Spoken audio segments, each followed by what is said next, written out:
Hi, I'm Travis Holder, FCPS Licensure Manager, and it's my honor to welcome you to Fairfax County Public Schools on behalf of our Interim Director, Carolyn Hayden, and the entire Office of Talent Acquisition and Management team.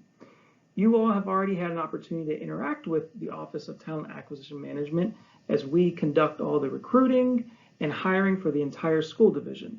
For the balance of our time today, I'm going to focus our time on reviewing licensure. Teachers and instructional personnel employed in Virginia are required to hold a license in order to maintain standards of professional competence, and also because it's the law. Code of Virginia prohibits local school boards from paying teachers with public funds unless the teacher holds a license issued by the Board of Ed. The FCPS licensure team is here to help ensure compliance with all licensure-related rules and regulations. But we're also here to help you with your individual licensure needs. Each of you is assigned a licensure representative based on your last name.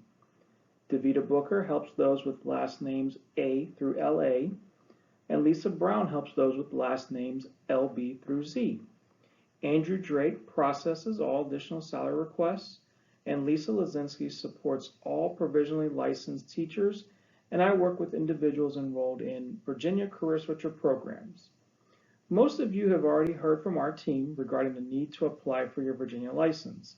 Please continue to work with your assigned representative as you navigate that process. I'll now briefly review some tips related to obtaining and maintaining your VDOE issued license. My first tip is to get your complete licensure application packet in now, or as soon as possible. I highly encourage you to take care of this before the school year officially starts. All applicants for licensure must submit the following documents. Number one, application forms. Please make sure that these forms are completed in their entirety and that you sign them using an ink pen and that they are recently dated. Photocopies of these forms are not accepted by the VDOE. Number two, the application fee. For those that list a Virginia home address on the application form, it will be $100. And for those that list an out-of-state home address on the forms, it will be $150. Personal check, cashier's check, or money order are all acceptable forms of payment. Just please make sure that the fee is made payable to the Treasurer of Virginia. Number three, official transcripts. The VDOE requires official transcripts from all institutions of higher education that you attended. This includes where you earned your degrees or even where you may have completed transfer credits. If you have opened official transcripts that are printed on the institution's security paper, then we can accept those.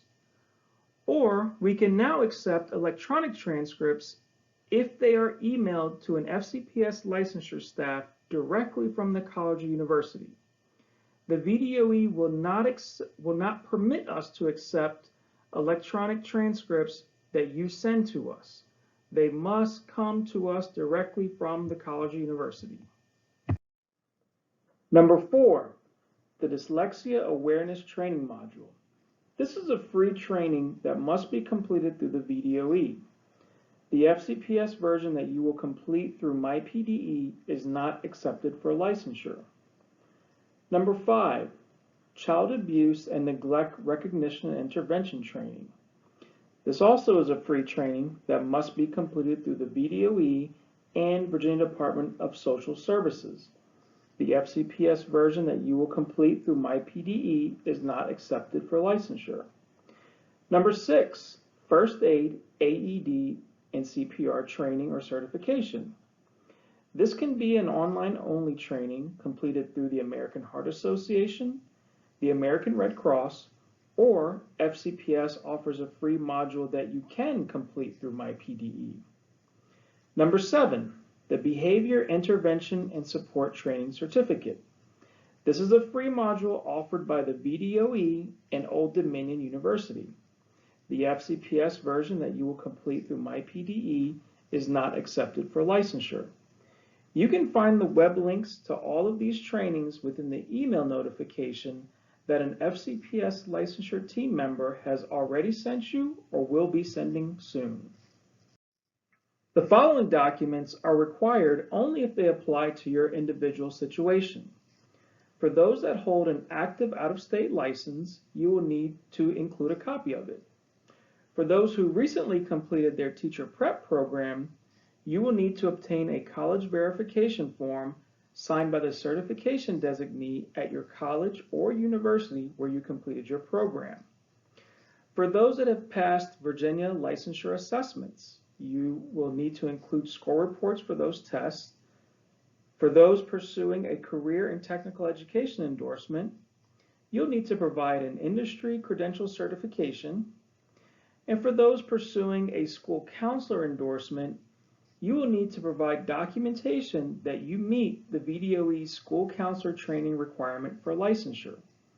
Again, details on these requirements and all other requirements that we've covered can all be found on the VDOE's licensure webpage or within the application instruction email that was sent to you from the licensure team. After your application has been processed by the VDOE, you will be issued either a provisional license or a professional license.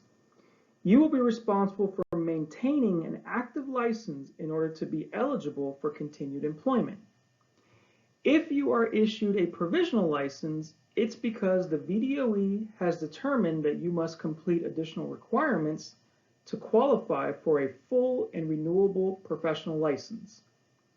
Provisional licenses in Virginia are non-renewable and valid for only 3 school years. During those 3 school years, you must complete any deficiencies that the VDOE has cited you for. This could include completing coursework, passing licensure assessments, and/or successfully completing contracted teaching experience. Details on these cited deficiencies will be outlined in documents that accompany your provisional license. So please be mindful of reviewing those documents.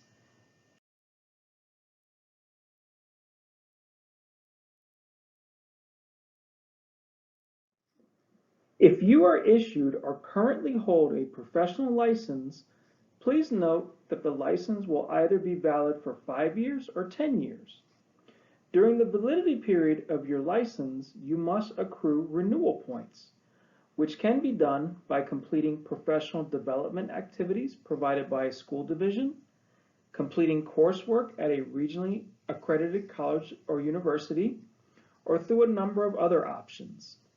You will also be required to complete any statutory requirements that are in place at that time. For professional licenses expiring in June 2022, the statutory requirements that need to be completed include, but are not limited to, the Child Abuse Recognition Intervention Training, the Dyslexia Module Training, and the First Aid, AED, and CPR Training.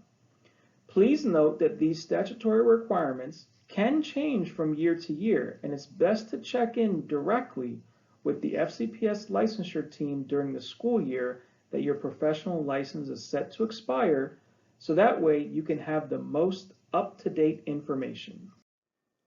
FCPS has specific licensure-related deadlines that I want to make sure you're aware of.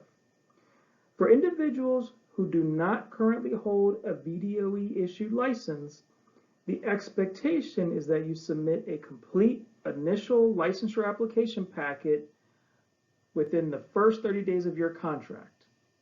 Early submission is highly encouraged. Please also note that your teaching contract can be voided and your employment converted to substitute teacher status if your complete licensure application is not received by the FCPS licensure team within the first 90 days of your contract. For provisional license holders, FCPS requires you to submit a complete licensure upgrade application packet to the FCPS licensure team by March 1st of the year that your provisional license expires. This deadline is to ensure that you will qualify for a professional teaching license and in turn be eligible for a contract for the following school year. For individuals who hold a professional license, FCPS requires you to submit your complete licensure renewal application packet to the FCPS licensure team before May 15th of the year that your professional license expires. This ensures that you will maintain an active license and again, be eligible for continued employment. The FCPS licensure team is also responsible for reviewing and processing all additional salary requests. Additional salary requests can be submitted at any point that an employee becomes eligible. However, please note that the request must be received before the end of the month in order for the new salary to be effective the following month. Official transcripts and the additional salary application form must be submitted in order to verify eligibility. FCPS Regulation 4621 outlines criteria and eligibility to apply for one of the salary lanes that we currently offer, which are Bachelor's plus 15, Bachelor's plus 30, Master's, Master's plus 30, and Doctorate. If you have any additional questions or find yourself in need of any assistance with licensure or additional salary, please feel free to contact me or anyone on my team.